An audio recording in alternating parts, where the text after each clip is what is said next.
You can go in, Mr. Holmes. She's there. We didn't touch a thing.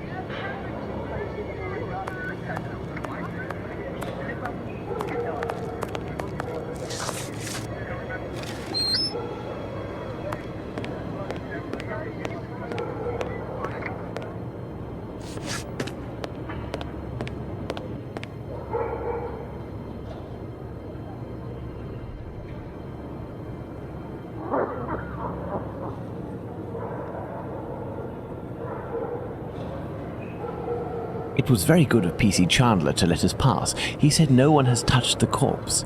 It's the perfect opportunity for us to put our skills to the test. Watson, let's not waste it.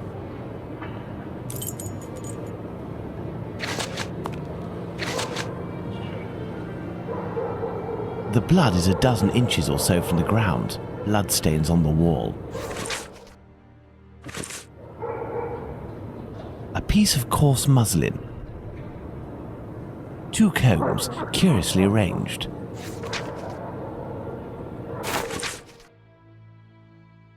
A torn envelope. It smells of rubbing alcohol. It contains 3 pills. I will take one. 2 should suffice for the police. There are no trails on the ground. There's no sign of a struggle. So, Doctor, shall we examine our victim? I'm tired, Holmes. I'm not sure if I am in a state to do this work. Come, Watson, there is little time. Show me what you're made of.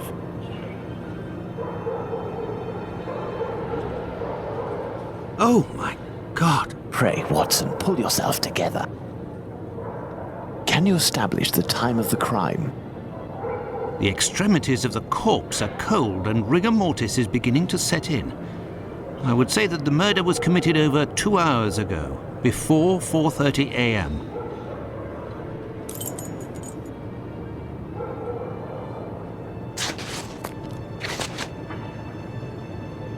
Let's look at this poor woman more closely. A bruise. The tongue is swollen. The victim's face appears to have bruising, wouldn't you say? Under the maxilla and cheek. There is less on the right side. Look at her neck. What can you tell me? There are 2 incisions.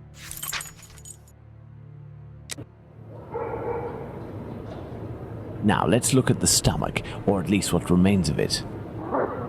It's dreadful, Holmes. Who could do that to someone? That's what you're here for, Watson. Tell me what this man has done. The stomach has been entirely opened and... oh, my God! A number of organs have been removed. So you're telling me that the organs were removed, Watson? They weren't ripped out? Not at all, Holmes. On the contrary, this is clearly the work of an expert. I couldn't have done any better myself. And the uterus is missing.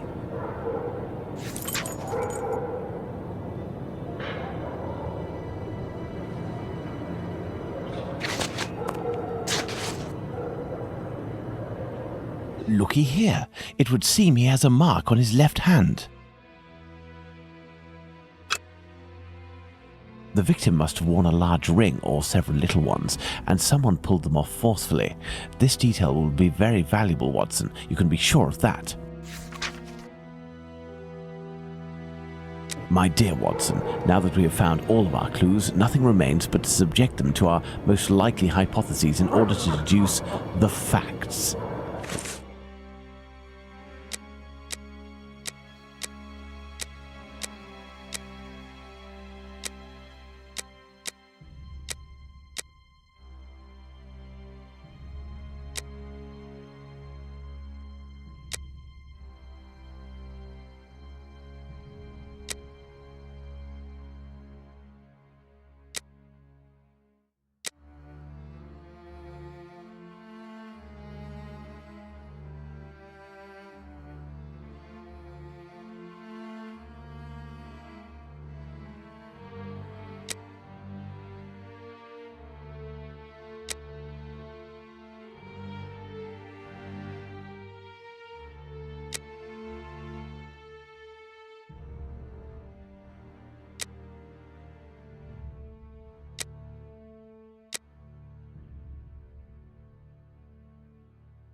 hear a noise coming from the street, Watson. The authorities are arriving. It's time for us to go.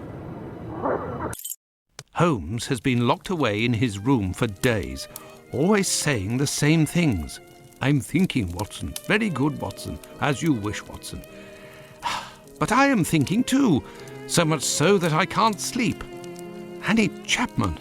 Good Lord.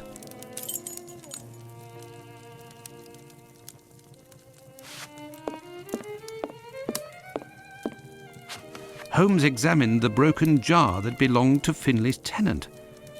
I wonder what this substance is. I don't recognize the odour. Formalin, Watson. This jar contained formalin.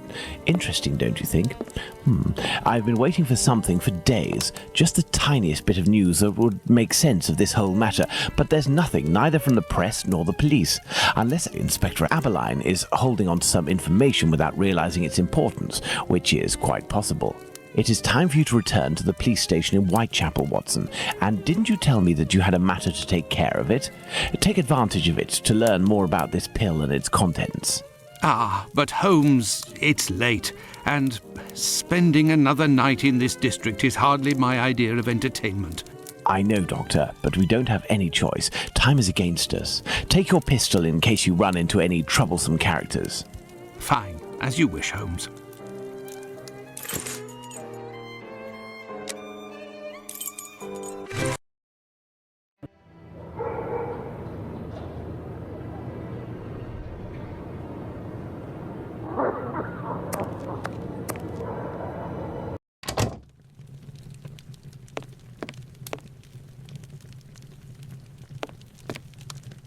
Good evening, Mr. Solomonovich. Good evening, Doctor. What a pleasure to see you again.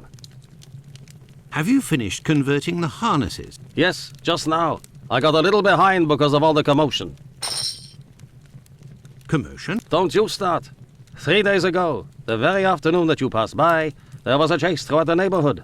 Hundreds of people were chasing one man, claiming he was responsible for the murders these last few days. Schmonz! It was awful. I hope those maniacs didn't catch him. Better the police should. Tell me, did John Pizer turn himself in to the police? Things unfolded as they should. Look in the newspaper, the Daily News from today.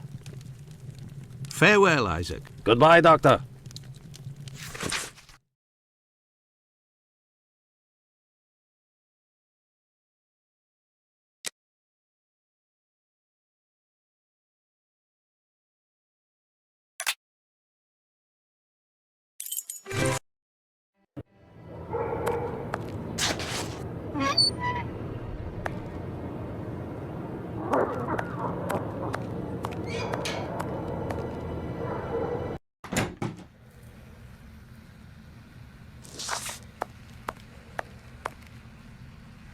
Good evening, Dr. Gibbons. Dr. Watson. Did you keep the cane we spoke of last time? I was going to sell it tomorrow, would you believe, having not heard word. Do you have any formalin here? No, definitely not. They have it in university hospitals to conserve anatomical specimens in jars. But in a little clinic like mine, we don't keep anything but bad memories. Well, farewell, Doctor. Goodbye, Dr. Watson. I must retrieve Sickert's cane at all costs.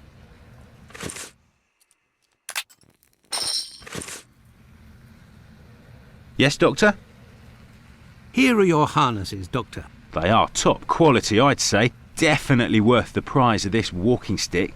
Here, it's yours. Well, farewell, Doctor. Goodbye, Dr. Watson. I must go to Miss Bella's. Yes, Doctor? Could you tell me what type of pill this is? Yes, we have those here. It's not really a medication. We give them to patients with chronic respiratory conditions like tuberculosis. Did you have a patient by the name of Annie Chapman, the woman killed 3 days ago? Indeed. She came in the morning of her death. Poor woman. Did you give her these pills? Yes, now that I think of it. She actually came in twice. The first time I gave her an almost empty container without making her pay. She came back during the day and said she dropped the container and stepped on the pills. She wanted to know if I could give her more again without paying. I refused. After she left, a patient who was there told me that he lives at the same place and confided that she had been lying. He saw the pills fall in the tenement's communal kitchen, but the woman immediately wrapped them up in a piece of paper. Where did this paper come from? According to this man, she'd found it near the chimney in the kitchen. Anyone could have thrown that paper there. That envelope can't have anything to do with the murder. Pardon, Doctor? Nothing. I was just talking to myself.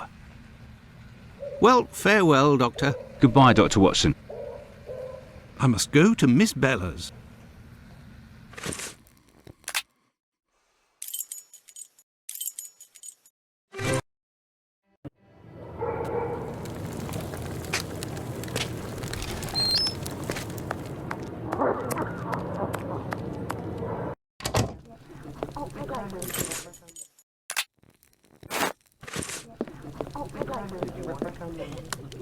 Good evening, ma'am. Your door was open.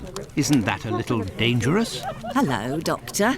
Don't worry if the looks of anyone who enters doesn't please me. Me and my pistol know how to convince them to leave. I found the cane that was stolen from your client. Here it is. Doctor, you are a real saint, I can see that.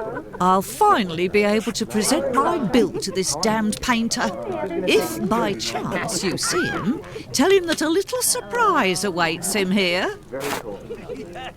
You told me you would give me some information on this Dr. Tumblety.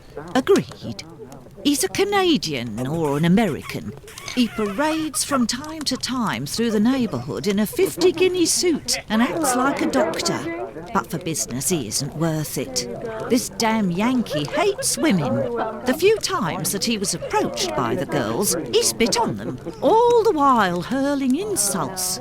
It would seem that he was hunting for the bad boys. He's looking for trouble, that animal. Does he frequent any pub in particular? Aye, the Wasp's Nest on Burner Street, I think. A seedy spot even by our standards. Do you happen to know Annie Chapman, the poor woman who was killed 3 days ago? Dark Annie? Like all the drifters in the area, I've seen her once or twice. With respect to the dead, Annie really was the bottom of the barrel. What do you mean? Well, in our profession, the pretty young ones go out when night has barely fallen and don't have a problem finding takers. But poor girls like Annie or Polly Nichols, who aren't as tender and are often sick, sometimes trudge around for a whole night in the cold and the rain before landing a client. And that doesn't help their appearances either. They don't have much choice about paying for a bed for a few hours, a glass of gin or a hot meal. How terribly sad. That's the price of survival in Whitechapel, my angel. One of my girls knew Annie for some time. They bought some jewellery on the black market, I think. Jewellery? How could Annie Chapman have possibly afforded jewellery? Luxuries for a woman are always relative to her condition, Doctor. As a matter of fact, it was real cheap junk. Annie got 3 assorted brass rings, I think. It's been said I have a memory for jewellery. How is Lucy keeping? She's doing well, Doctor, but believe me, it won't last. Rare are the girls who can build a future in our profession. Very well, I shall let you get back to work, Ma. See you soon, my love.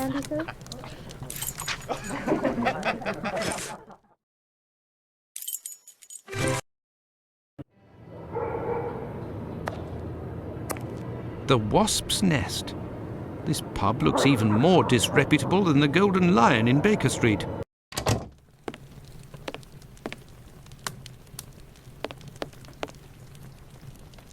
Good evening, sir. It'll be the coup of my career, Governor said. Ha!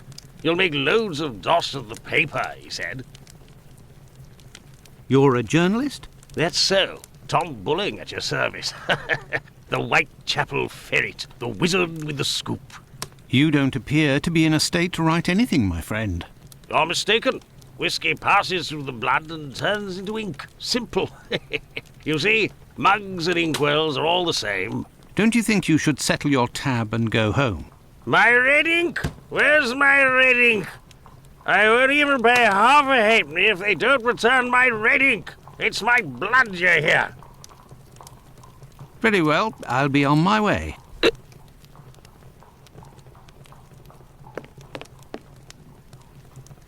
Good evening, sir. Well, I know you.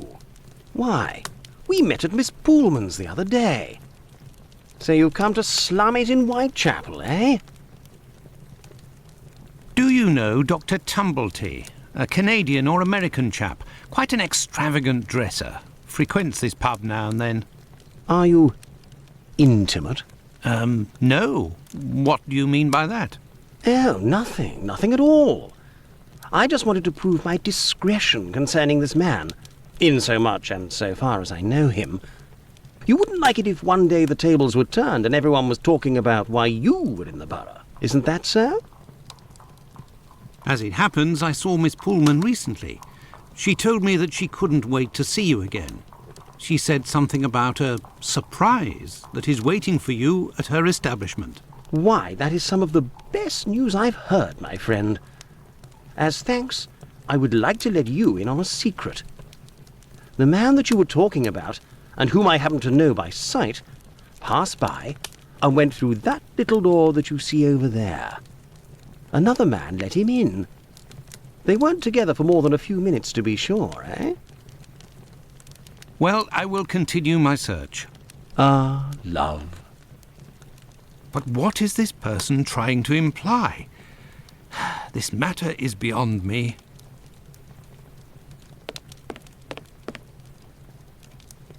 Hey, you can't go in there. It's private. Got it? This is the sink where the barmaid puts the glasses to soak. Look, red ink. What's that doing here? The bottle is closed. There must still be some ink inside, and it looks like a glass. The barmaid must have put ink into the sink by mistake. Right. Do I get in your way? Me? If you'll excuse me, sir.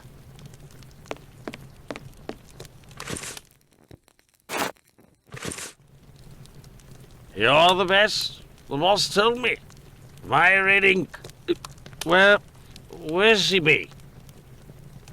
I found your red ink, my friend. You should settle up and head home. Thank you, my friend, thank you. The spring-heeled phantom will be revived.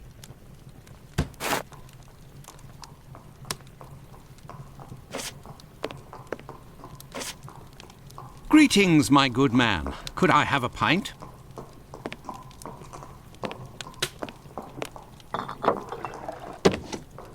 Here, Gov. I've been told that Dr. Tumblety might be found around here. Is that so? I don't do a roll call of all the drunkards here. I've got my hands full just making sure I get their money. What's behind that locked door over there? Can I go in?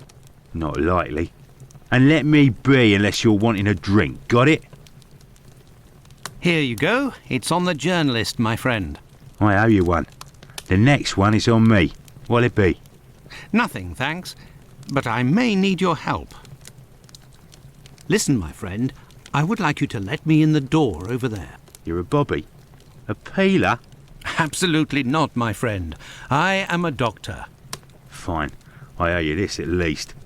There's a bloke behind that door there. No pity Bluto. Let's just say he wants to lay low for a moment. So I don't think he'll be opening the door just now. Unless... Tell him you have word from Squibby. That'll open the door. But who can say what'll happen when the door closes? Goodbye, my friend. Oi! That's it!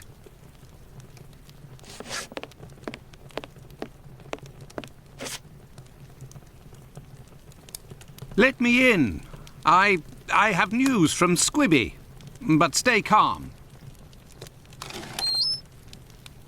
And who are you? Where's Squibby? He's out. To be honest, I don't actually know this Squibby chap. I was actually wondering if you knew Dr. Tumblety, a Canadian or American fellow. He came in... Sure we know him. Excellent. Can you... You know about gas? I'm afraid not. I am a doctor. Then I ain't interested. You can be leaving now. But if I find out who snitched to the peelers, I'll find you. Got it? But I can pay you for... Keep your coins for the paupers, or one of the gas boys who ain't afraid of nothing and knows how to hold his tongue. You bring him to me. I'll meet with you.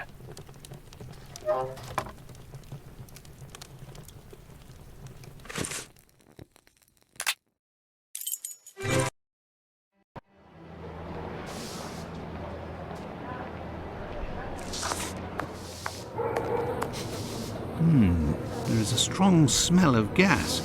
It seems to be coming from the abandoned building.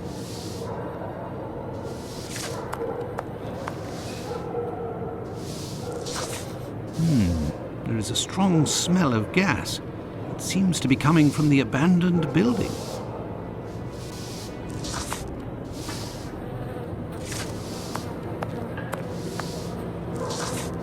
Good evening, Finlay. How are you?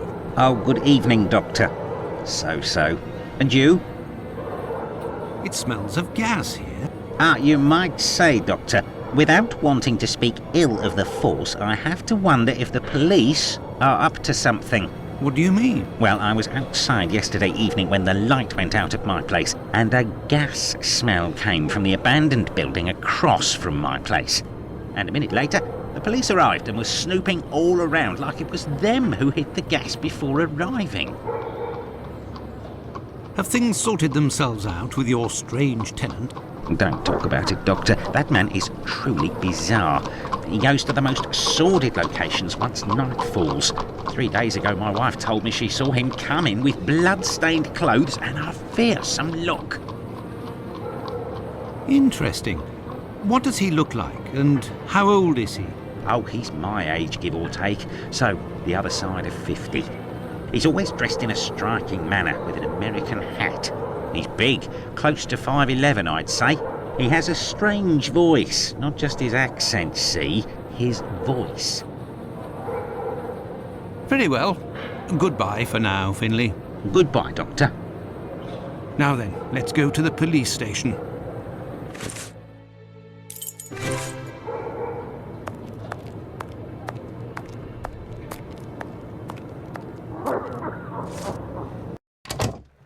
Good evening. I hope I'm not disturbing you. Not at all, Doctor. This man, Mr. Richardson, is a witness to the horrid affair at 29 Hanbury Street, the murder of Annie Chapman. We are discussing the relevance of his testimony. You're probably not in a position to discuss it with me, but I would like to know more about what you call the relevance of this young man's testimony. Oh, there's no secrecy. It's simply that the testimony given by Mr. Richardson doesn't match the time of death given by the coroner, Dr. Phillips. What was the time of death, according to him? Before 4:30 in the morning. My conclusions were the same. Were there any other conflicting testimonies? Well, 2 other witnesses summoned at the preliminary inquest gave testimony, but in these cases too, the times don't match. Do you remember what it was they said? I didn't question them myself. A colleague of mine took down their statements on paper, but on deciding they were of little use, he tore them up and threw them in the bin.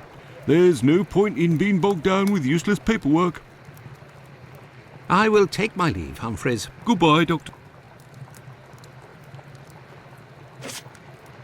May I introduce myself? I'm Dr. Watson.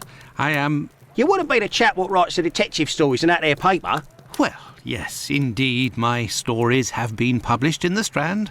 Go blimey, wanna tell me old mum? It would seem your testimony is the subject of some debate. Could you tell me what it was about? They'll be telling you I'm a bit befuddled about the times that I told them. But it can't be so. I knows what I sees and what I don't sees that morning. What did you see, or what didn't you see? And at what time, would you say? I'll tell you this for nothing. It's me old mum who lives at the house where the body was found out back in the garden. She has her shop at the bottom to the right of the stairs. Her door was broken down not too far back because it's a real zoo it is. Right, the morning it happened, I head that way to see if me old mum has finally had the place broken into. It was 4:45 when I got there. That I'll swear on me dear old mum's life. I had a look round to see if the cellar had been taken. No. I had a little sit down on the stairs by the courtyard because me shoes were causing me no end of pain and I had a cut and all. I didn't seize a single thing below the steps, Doctor, not one single thing. If there was some bird all covered in blood, 'Tain't no how I could have missed that, even if it were night time. Right, 5 minutes after getting to number 29, I had to clip off. And now they tells me that either I can't tell time no more, or I was fixing me loafer next to a stiff that was still steaming. All right then. Evening, gents.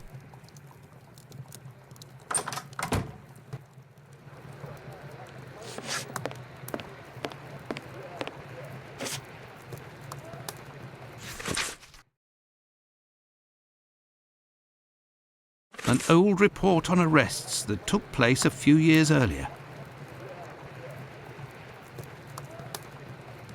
Here are the ripped statements. I can piece them together again.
There, all done.